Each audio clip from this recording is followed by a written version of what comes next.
All right, guys, welcome back to Swan Song. Going to the second hour here. Adam, what's up?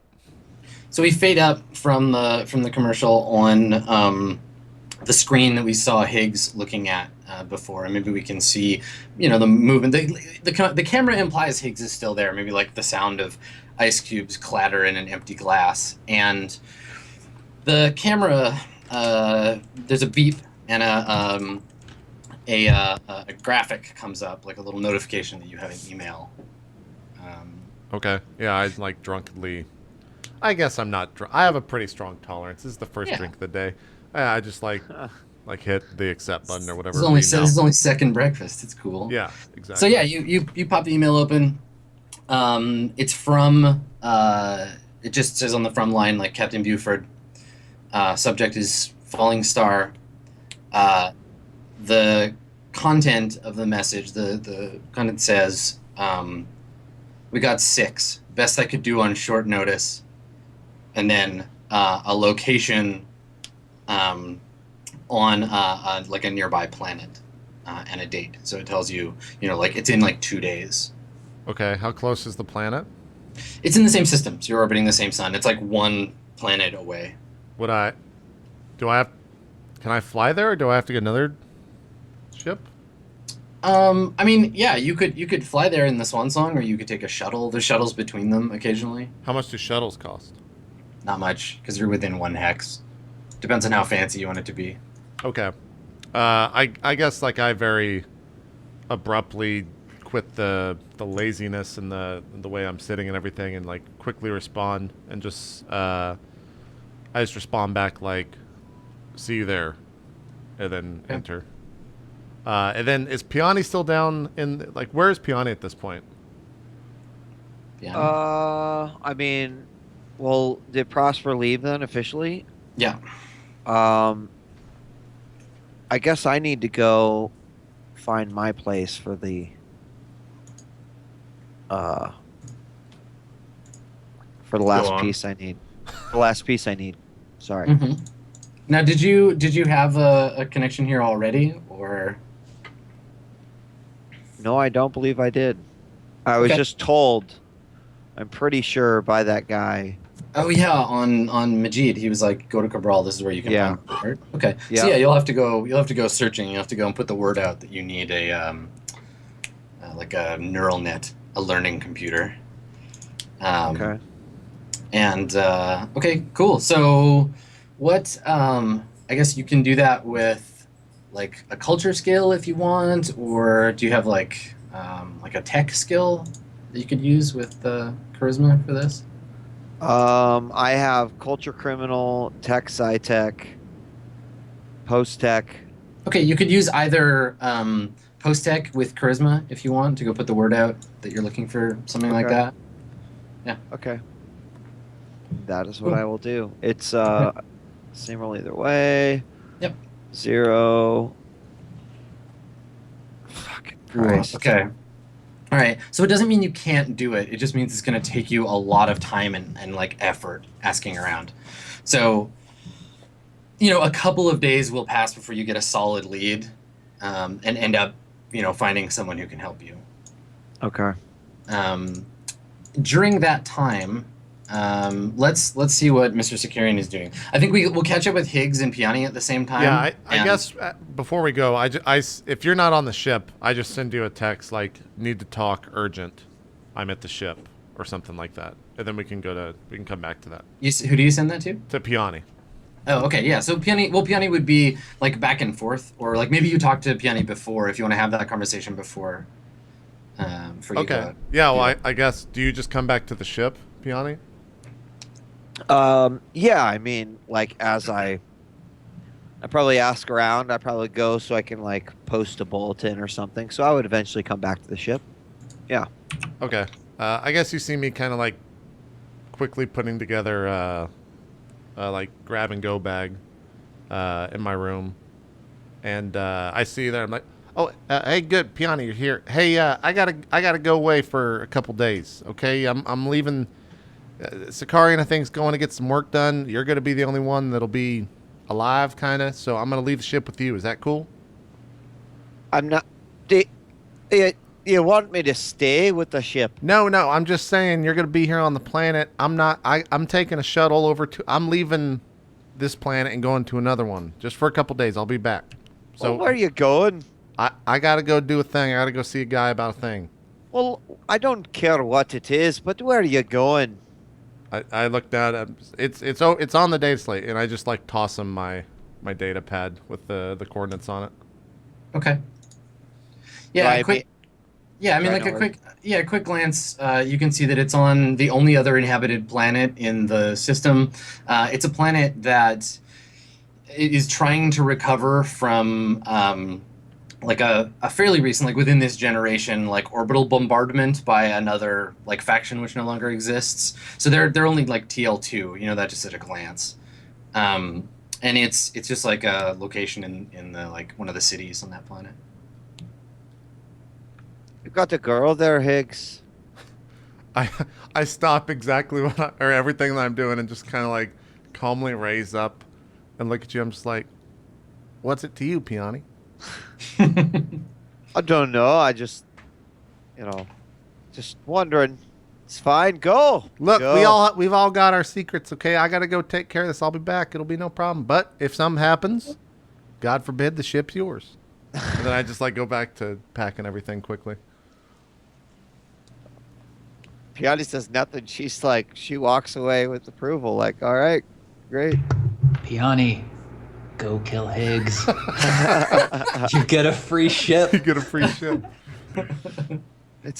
We still owe a lot on it. So Yeah, speaking of which, you're 2 months behind on your payments now. You didn't say anything, so now it's free. Oh, that's how debt works. we have to stop. You didn't somewhere remind to me. take care of it. We have 58,960 in reserve. So How much is it to pay all that off? Another 2 months. I mean, it's $82.20 a month. So yep.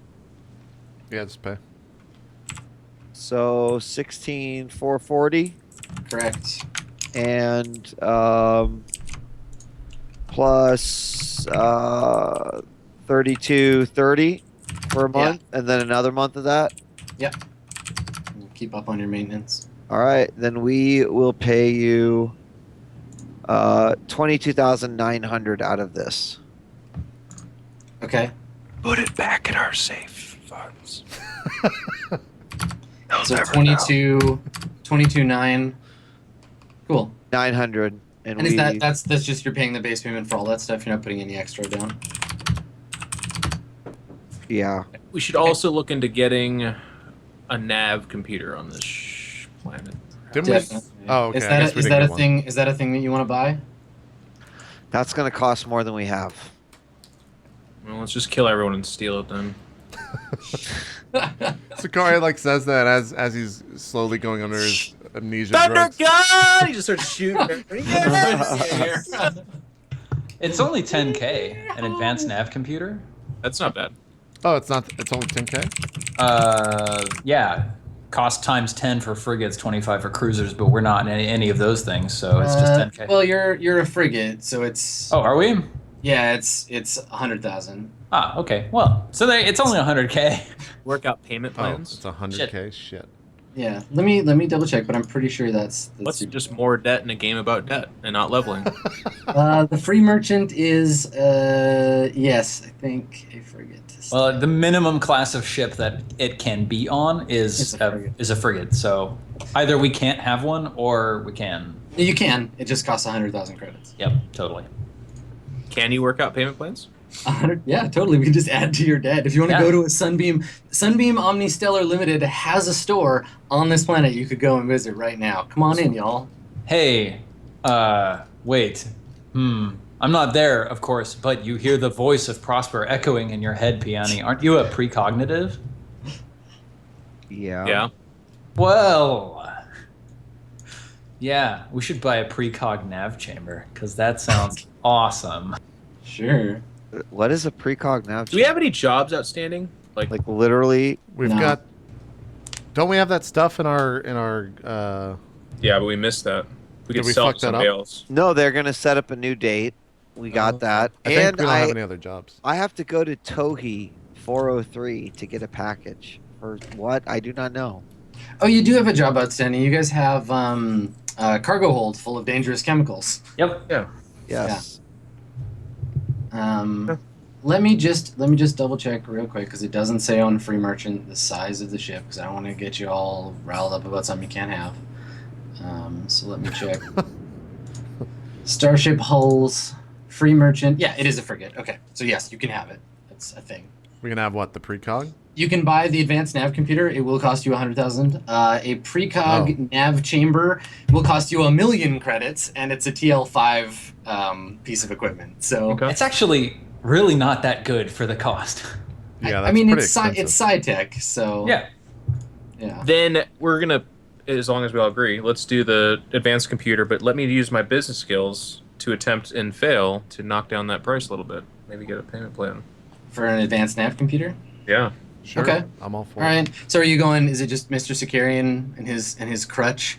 Yeah. In the. All right. So you're in a You're in the Sunbeam Omnistellar like shipyard facility, and it's like a little office, really fancy. It looks kind of like a hickier version of an Apple store. Lots of like white plastic everywhere.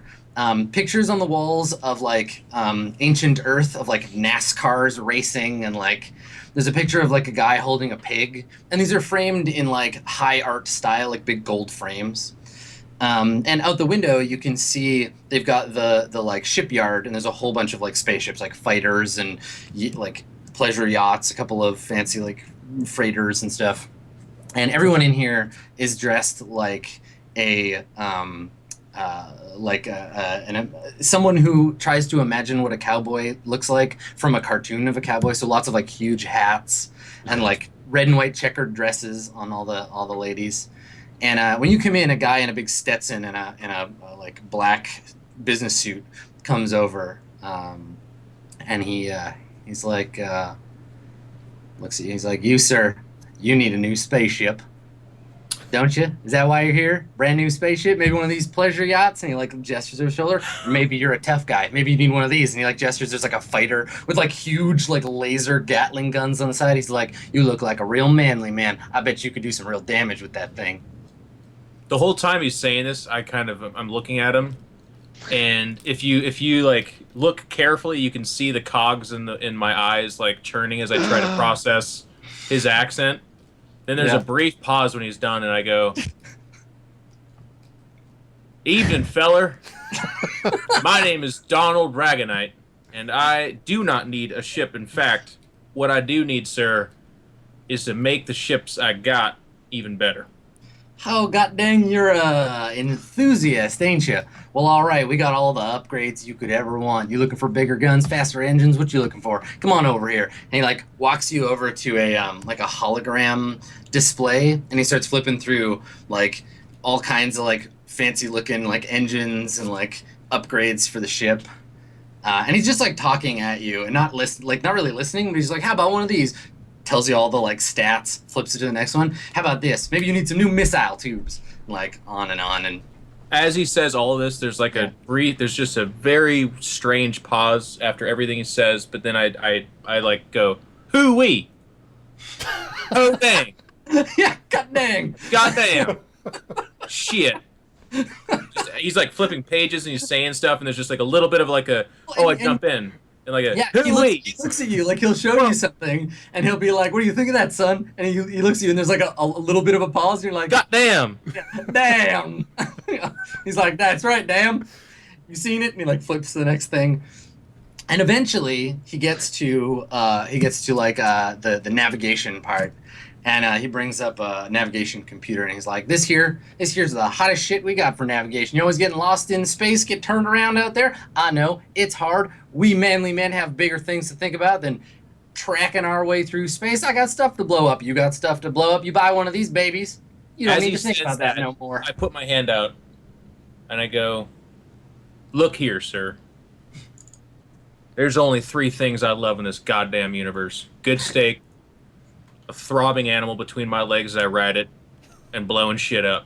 And you just hit on all 3 of them. But I don't even think you know about it."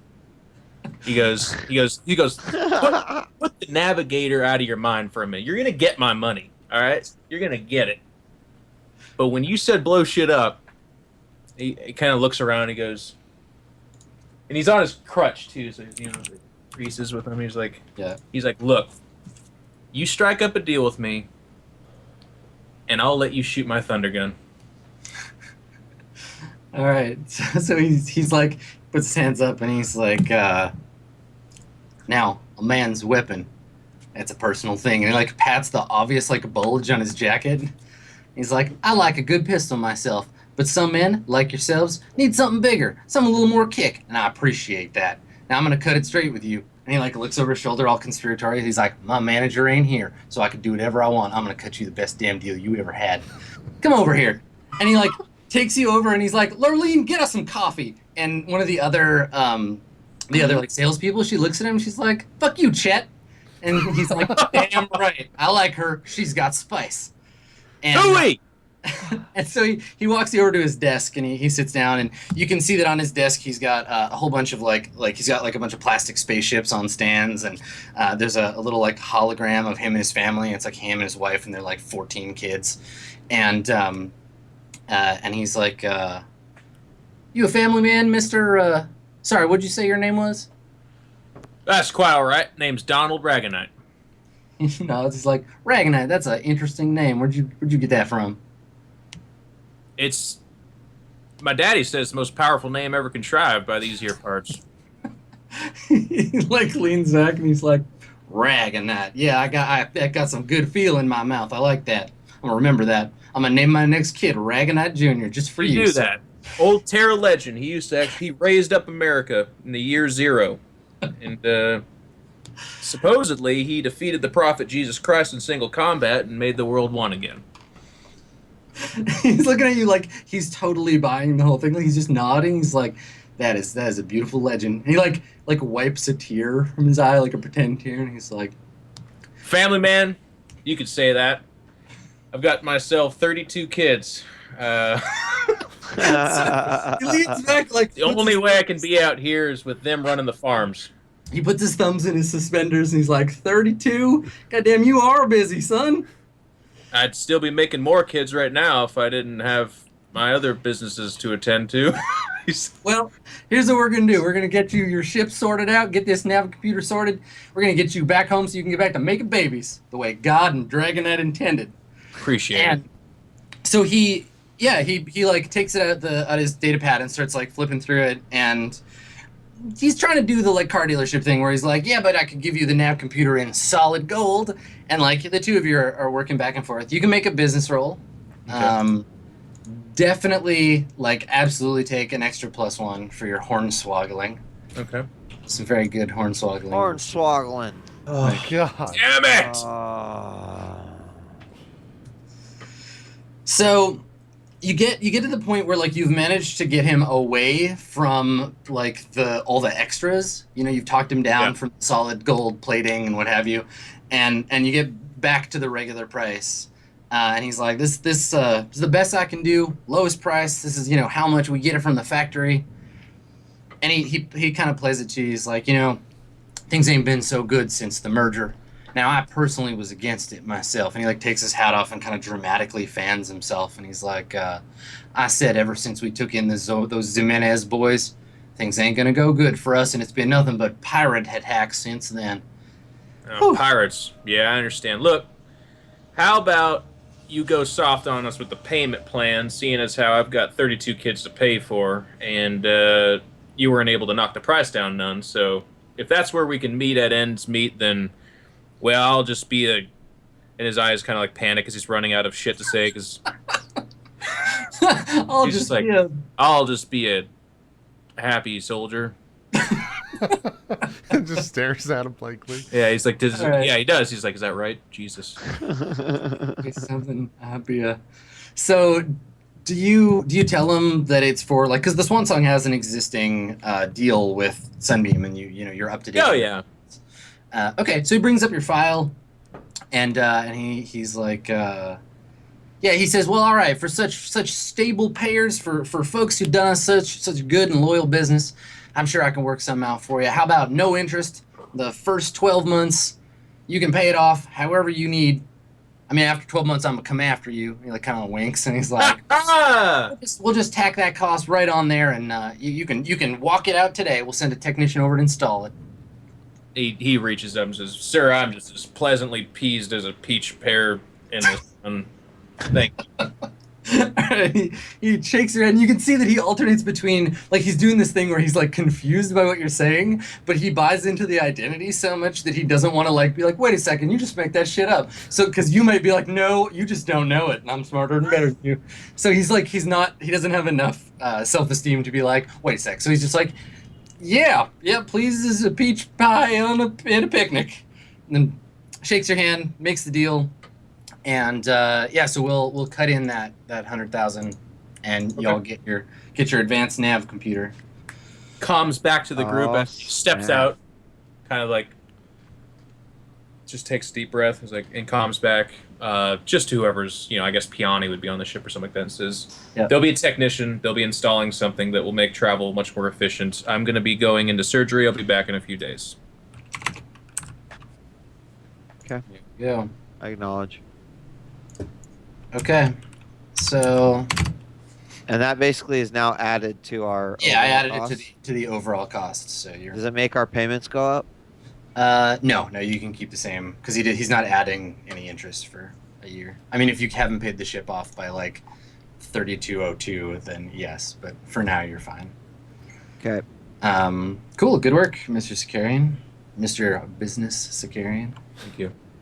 Well done. Yeah, well done. So you walk out of the dealership, and you have the paperwork for a brand new nav computer. So the way that the nav computer works, for those of you who do not have the book in front of you, it gives you a bonus to +2 bonus to navigating any interstellar drill course with charts less than a year old. So how old are our charts? They are 11 months and 3 days old.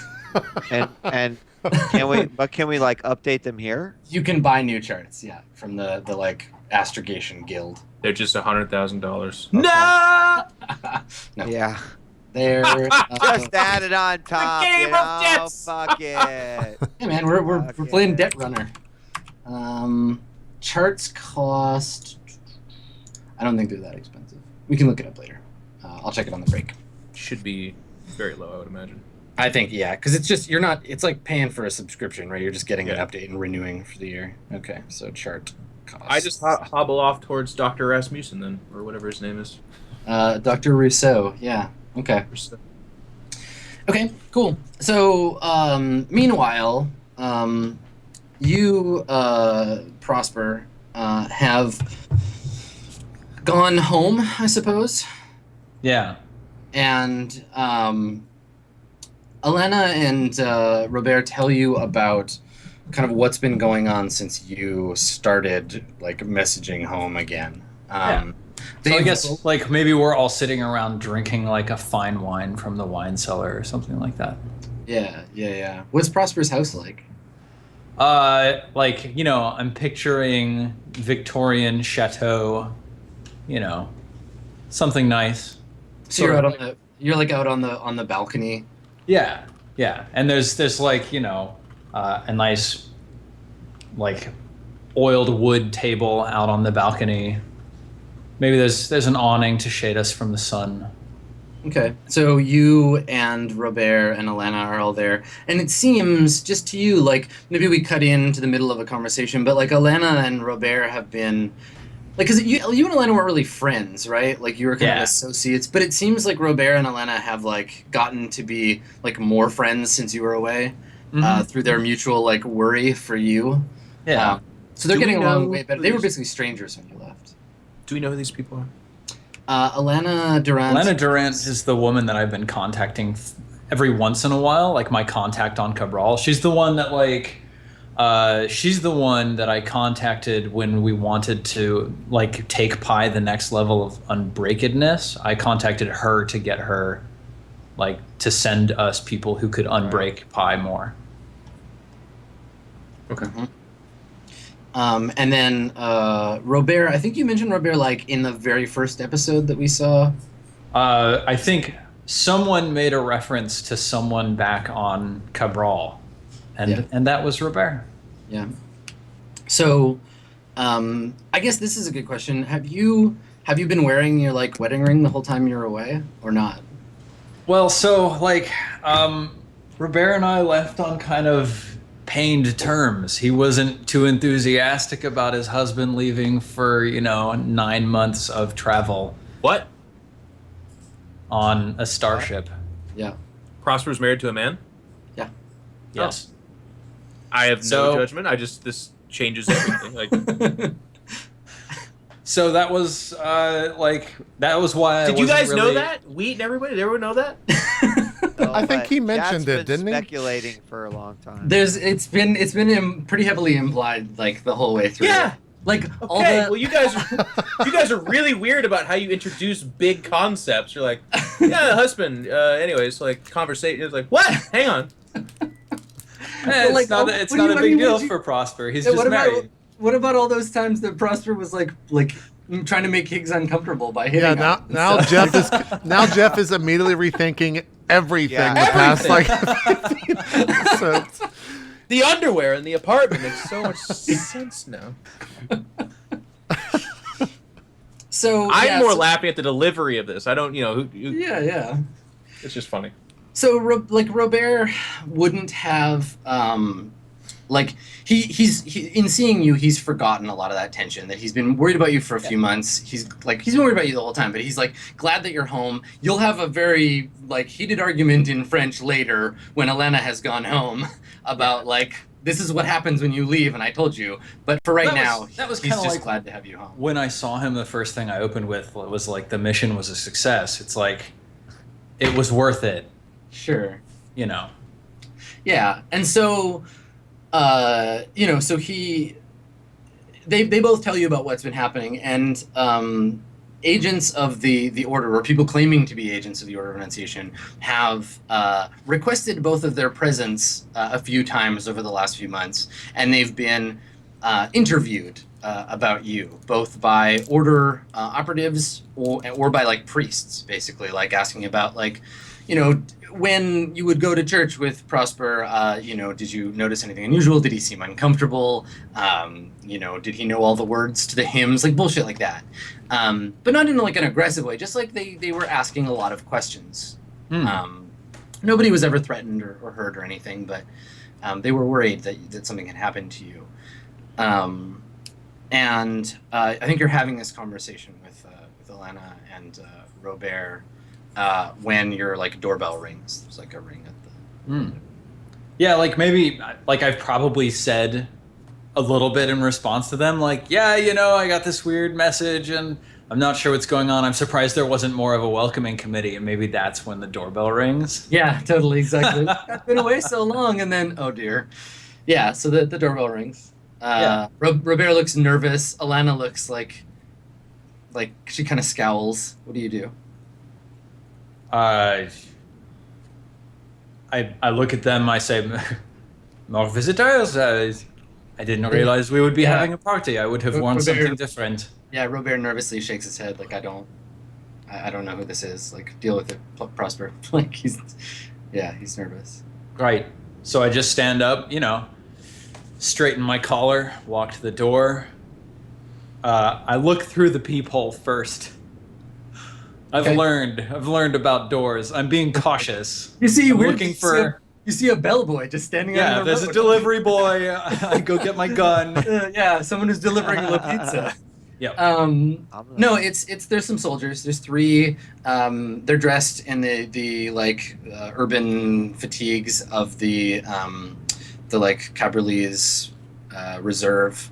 And you recognize, I don't know, I think you recognize one of them. Were you on the base on Andoni? Like, did you show up with the like backup squad when they were running away with the fact that, okay. Yeah, it's Pierre. You thought he was dead. He's definitely not dead. I reach over to the stand next to the door, and I grab my pistol, and I just hold it behind my back, and I just open the door slightly, and I say, "Hello." So Pierre looks at you and he says, "Welcome home, Prosper. I heard that you are back safe and sound. I have a message for you. Might I come in?" Pierre, you were dead. He laughs. "I was, but the grace of La Fantôme. We have much to discuss." Very well. Are your armed companions necessary? We wanted to make sure that you got where we are going safely. Please, if we could just come in, this conversation should be short. Very well. Give me a moment. I have guests.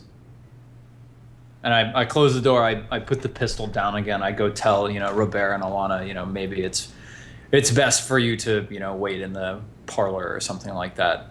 Mm-hmm. And then, I set out fresh glasses, fresh wine glasses, and I go back to the door. I grab the gun and I hold it very obviously, safety on, fingers off the trigger. Sure. And I open the door wide. I say, "Please, come in." Yeah, they come in, and they stay in the little entryway politely. The soldiers are holding their guns down. You don't pick up any hostility. They don't seem nervous or anything. And Pierre says, "The general sent for you. We were to come and escort you directly. She's in the House of Light Eternal. She would like to speak to you." Well, I suppose we will let the bottle of wine breathe a little longer. Very well. Let me inform my companions that I will be returning soon. He laughs. He's like, "No need to be so nervous, Prosper. Everything will be fine. Trust me. You've done good work." And he puts his hand on your shoulder to kind of "Hey, it's cool, man. Chill." All right, I'll be right down. And I run up to the parlor and I let them know that I'll be back soon. And I try to reassure them a little bit. I say, it seems like Pierre at least thinks that I've done a good job, so I'll see you tonight. Robert looks at you again, seriously, you're just gonna you're gonna go do secret spy stuff already? You've been here 20 minutes. And he kind of scowls at you, but you can tell he's also a little off center and doesn't he doesn't know what to do, and so he's just you do whatever you need to do, and I'm gonna pretend to be upset with you, but I'm out of my element here. I just go, because Robert is what does he do for a living? Is he he's a sommelier or something, right? He's not a military guy. I don't know if he's a sommelier, but yeah, he's definitely not military. Yeah, he just has a civilian job. Yeah. Okay. He's probably some CFO for some corporation on Andoni, not Andoni, Sure. Cabral. Yeah. Okay. All right. So you say goodbye to them, and maybe we see Robert. Robert looks at Alana, and the two of them kind of look nervously as you descend the stairs to the main floor, and then we'll cut over to Higgs. So, Higgs, you're booking a flight, I guess. Yeah, whatever that process is to go to the destination. Yeah, so we cut to Higgs with his bug out bag in an airport terminal. Inside, there's a bunch of holograms of different places on Cabral, visit the golden pillars of such and such, and all these different things flickering above you, and tourists kind of coming and going. And you're standing at the counter, talking to a man who's basically giving you tickets.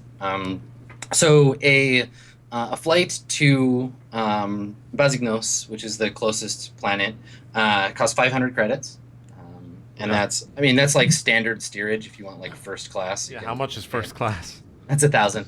Yeah, I pay for first class. Okay, all right. So they're treating you a lot nicer. They go from being he's kind of rude to you, and then you're no, first class, and she's oh, okay, and then they treat you a lot better. Wow. So maybe we follow you into the first class lounge, and someone brings you some wine, and there's a bunch of other kind of rich looking folks sitting around in this lounge, waiting for the shuttle to arrive. And this entire shuttle is all going to the same place? No, it's the first class lounge for like this this particular like airline. So some of the flights are like around on the planet. People don't really go to. There's like flyby tours of Bazignos, but it's really kind of like misery tourism, where it's like, let's go to this planet that has TL2 and like point and laugh at all the savages. Haha, you have powder weapons. Okay. Yeah, maybe I keep to myself, and maybe I just open up like my notebook, and I'm furiously like, I'll read like 5 or 6 lines from the notebook, and then just like put my head up and try to recite what I just read. Mm-hmm. And so I'm just doing that. I'm spitting out like a bunch of numbers and a bunch of names next to them, and just trying to memorize everything. I was gonna say, yeah. So it's obvious that Higgs is like muttering to himself, trying to like remember. Like you're like basically have like flashcards, kind of like on your notebook. Yeah. Okay. Cool. Okay.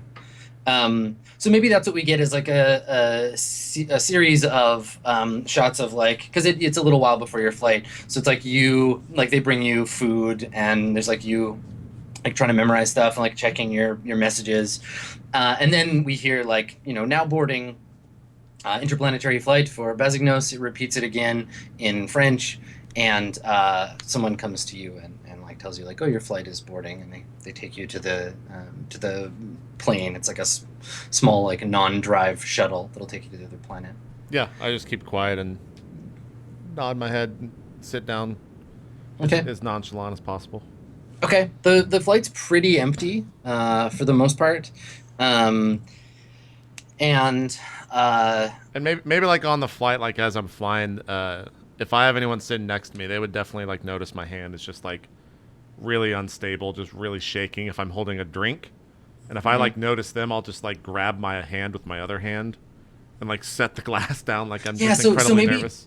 Yeah, maybe you're sitting next to there's a woman. She's like in her mid-40s. She's wearing like a gray kind of severe business suit, has her hair up in a bun, and she notices you and you do that, and she looks at you and she's like, "Is this your first flight?" Well, yeah, it's my first flight. Is it yours? Are you a veteran? She kind of rolls her eyes and sighs, and she's like, "Oh no, I have to make this flight all the time." Wait, please don't talk. You gotta. I'm sorry, but your accent, it's just gonna put me in it triggers. Just stop. Just stop. She's like, I'm sorry, and she turns and kind of stares at the back of the seat in front of her for a couple of minutes, and then she seems to get an idea, and she says, "I find having a drink or two helps if you feel nervous. The flight will be very short. Don't worry. Space travel is completely safe. I promise." Is there any like divider in the future between seats? No, but there's like an armrest you could just like bring down and be like, stop talking to me. Yeah. Maybe I just I drop guess you could just like put headphones. I either like put headphones in as she's like mid sentence or something just to get it out. Okay. Yeah, as she's talking and trying to be nice, you're just like raising your hand. Yeah. I'm just bloop. Put it in there. Okay. All right. So a few hours later, this is kind of like the flight on like from the space station, like Earth to the space station on 2001. Like there's an airline like steward that comes and brings you food, and it's basically just like a flight, but you're in space. Yeah, we see Bazignos in the distance, and you're pulling up to a like an orbital dock because, as is announced over the speaker, like technically the government of Cabral is not allowed to fly into Bazignos airspace, but there are several independent taxi services on the station that can take you to the planet's surface if that's where you're going. Okay. Yeah, I'd chase down that. Okay. So we follow Higgs over his shoulder out of the vehicle and onto the space station, and you walk out, and there's someone, there's a man holding he looks like he's just kind of like a chauffeur. He's holding a data pad with the Roman numeral 19 on it. Okay. And he's just holding it, kind of like scanning the crowd. Yeah, I walk over to him, and maybe I just like check my shoulders and everything, and maybe I like put the sign down or like put my hand over it to try to hide it. He flips it off when you get close, and he nods to you, and he's like, "Sir, transportation has been arranged." Yes, yes, great. Let's go. If you'll follow me. Yeah, and follow him. He takes you to like an orbital reentry vehicle that he's got prepared and helps you like get strapped in. But doesn't say anything to you the rest of the time. Like after you're like exhibiting that you're nervous, he stays quiet. And so I think that like you get in and we just see it snaps back out to the space station. We just see like at a distance the vehicle like separate and drop down towards the atmosphere of the planet. Okay. Bazignos, just for imagining's purposes, it's got a breathable atmosphere, but its temperature is like really super hot. So there's only some places like at the poles where people can like live naturally, and the rest of the planet is too hot to live on without technology. But all the technology is broken, so everybody kind of like clusters at the two poles. Okay. Does the chauffeur say anything else to me? And do I recognize him? No, you don't recognize him. He just stays quiet. Is he human? Yep. Okay. Yeah. Okay. As far as you can tell. Yeah, I don't say anything else. Okay. All right. Cool. So back on Cabral, Piani, you've found there's a roboticist. Her name is Giselle Hobbs. She's something of an outcast. Like you found her name through maybe some like not entirely official channels. And you've heard that she's like still researching, but is kind of like out in like a sort of hinterlands area. And she might be able to help you with what you need. So that's like how much travel for me? I mean, it's still on the planet, so you'd have to like imagine we would get a montage of going to travel there of like you taking a train somewhere, and then like hiring a car, and then getting to like you're standing outside of like a sort of Mr. Burnsian style estate where there's like a huge wall, and at the far end, past the gate, this big like iron gate, you can see like the house in the distance, and this is like her address. You're like out in some like weird part of town. Okay. So I guess I approached the gate. Yeah. And what was her name again? Dr. Giselle Hobbs. Oh, let me write that here.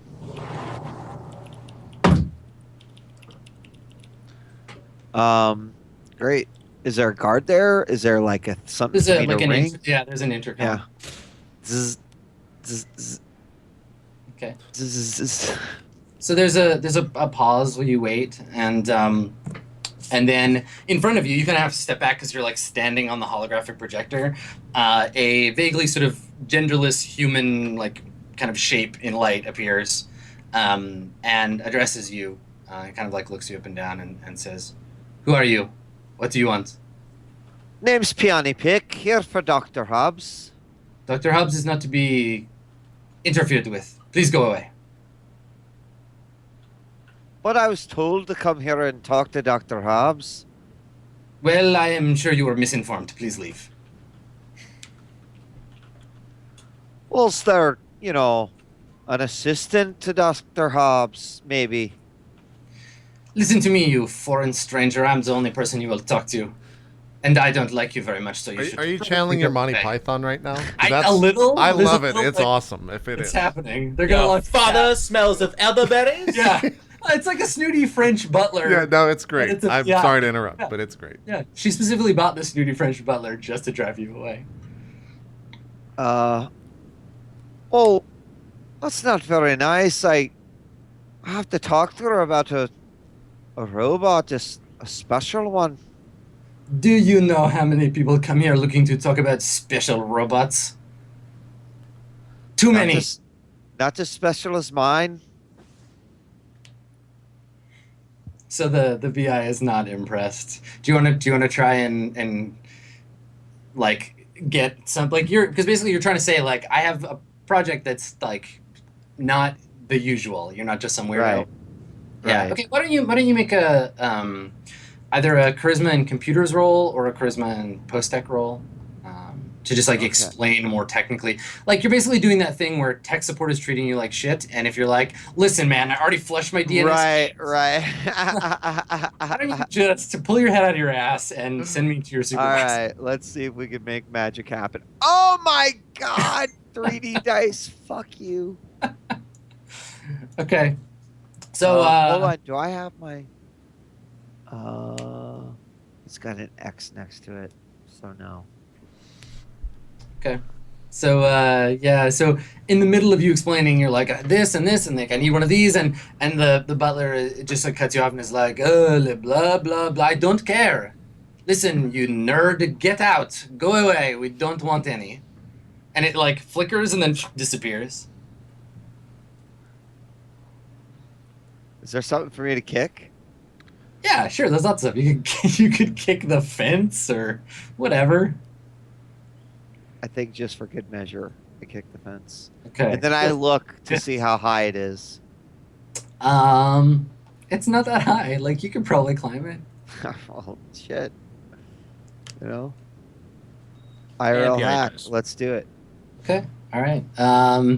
Make an athletics roll for me with either strength or dex, whichever you prefer. Your rolling's been so good today. Yeah, you know. So I can use wisdom here, right? Yeah, absolutely. Okay. So 2d6 minus 1. Minus 1. Sweet. Here we go. Wow. Oh. Wowzers. Just All right. barely a failure. So you do it. You like get up on the fence and like jump over and land on the other side, and the little like camera that's on the fence like turns towards you and projects a hologram of the like butler VI, and he's like, "What are you doing? Get out of here!" I told you, I've got to talk to Dr. Hobbs. Yes, and I told you to leave this place. I, You are very disrespectful. I only be this disrespectful if I knew that she'd be so mad that she didn't get a chance to talk to me about the project. So it occurs to you that the butler is just a hologram and can't actually do anything to you. So I start to take a couple steps after I say that. yeah, and he's like, "No, where are you going? Get back here! Come on!" I stop for a second. I'm coming. And then take a few more steps. No, get out! And he like it walks towards you, but it can't. Like he just like puts its hand through you. You are very Right. frustrating. I've told you to leave twice. Uh, Don't make me call the Answer the constabulary. door. I'm almost to the door. Okay, so you're just gonna like walk up the hill to the door. Yes. Okay, so you get out of range of the thing. Like it gets to the edge and starts to like flicker, and he's like, "Oh, this is very inappropriate," and then like dissolves as the range breaks out. And you get to the front door, and it looks like nobody's been here in a long time. The paint on the door is like cracking and peeling. Everything is overgrown, and the windows are all like blacked out from the inside, like with paint. If you didn't know better, you'd think it was abandoned. Guess I'll knock. Okay. All right. So you knock and you hear the buzzing of like a camera overhead, like a dome camera. It turns towards you. I wave, assuming that the butler's on the other side. Okay. Let me in. So Let me there's talk to Dr. Hobbs. So there's a click, and a woman's voice comes on over a speaker that's next to the camera, and she says, "Well, aren't you persistent?" I was told you're the best, and I need the best. Yes, I would say that's true. I am. What exactly do you need the best for? Well, I certainly appreciate the security and what you've got set up here, but perhaps we can discuss it face to face. It's a very unusual accent you have. Where are you from? From Majid. Not a lot of roboticists on Majid? There's not. I mean, I grew up there, but I live in space. That sounds very exciting. Tell me, what do you need me for? Why should I let you in? You build robots, don't you? That's an overly simplified way of describing it, but yes. You ever built a robot who could think on its own? The door clicks, like it unlocks, and just like swings slightly open. I just walk in. And Pi comes walking out. All right. So you walk in, and the inside of the house, there's like a wide open area with stairs. There's a thin layer of dust on everything. All the furniture is like covered in plastic wrap.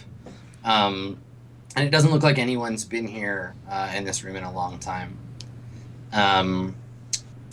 The intercom again like clicks, and she says, "I'm in the lab. Follow the running lights." And you see that under the tiles, like the tiles have a transparent layer, and some of them light up, leading you towards what looks like an elevator. I follow the lights. Okay. So you follow the lights to the elevator, get in the elevator.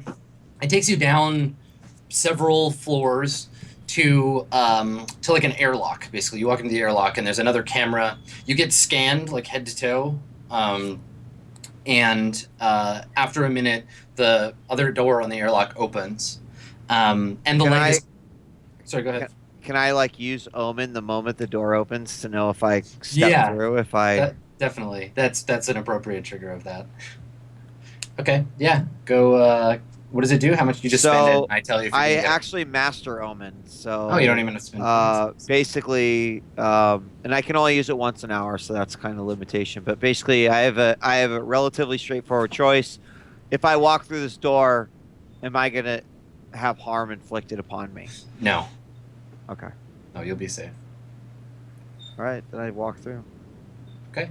All right. So you walk through the door, and as we've been doing walking through door transfers, let's jump over to Mr. Sakarian. So I think that like... Is that a joke about his current state of not being able to jump at him? No, just, every time someone goes through a door, we seem to jump to another scene. So there it is again. Since you and I have already talked about the stuff that you want to do and the like... Yeah. The procedures that you want, and I've okayed all the stuff you want to buy. Maybe we just jump right to Mr. Sakarian on on an operating table. So we see Mr. Sakarian from above, brightly lit. There's people around. You can hear people speaking to each other in French, and a doctor leans over you, Mr. Sakarian, and he's got a a mask on and everything, and he says to you, "Don't worry, sir. We will have you operating at better than normal capacity very soon. The whole process will be very quick for you." He says, "That's why I sought you out, friend. You seem to be one of the best." He says, at some point, and he's saying this to you while he's getting the anesthetic ready, he's like, "At some point in my life, I realized that it was my calling to make deadly things even deadlier. I've always wondered," and maybe we see his face, what it would be like to operate on a tiger. A cybernetic tiger, that would be beautiful. But, and he looks down at you. "I suppose you will do." And he pats you on the shoulder. "Right then, now for the laughing gas." And he puts the mask over your mouth, and you hear the squeak of the tank and the hiss of the gas. And I guess we fade out to break on Mr. Sakarian with your eyes kind of fluttering shut. And what we see is a flashback to maybe the last time you saw Titan. What do we see? It's all blurry and stuff, so we don't see his face maybe, but he's wearing power armor. What's the situation? What was the last time that you and Mr. Titan saw each other? It's a rather exciting moment, I would guess, where there's a bunch of people in combat armor, and a very powerful weapon, it's unclear what, has hit me in the chest and knocked me out of a ship that's in it's not in outer space, it's going up to a ship or whatever, and it's just me falling out of it. Cool. All All right. So yeah, we see maybe the ship and like it's like you falling out of a helicopter. Basically, we see the open dock. And is it like was it Titan that like shot you? Is that the implication? Titan and a couple other people. but Cool. it's Okay. unclear So there. there's a bunch of other soldiers. Maybe they all have power armor, so we can't see their faces with the helmet on. But just Titan standing there with like a smoking like thunder gun, and you Yep. like falling away. And that's totally the falling is like you falling into unconsciousness. Cool. And then cut to commercial. Good stuff. All right, 2 hours Roleplay down, 2 to Swan. go. We'll be back with more Roleplay Swan Song right after this. Don't go anywhere. It's going to be fun next hour. We'll see you guys then.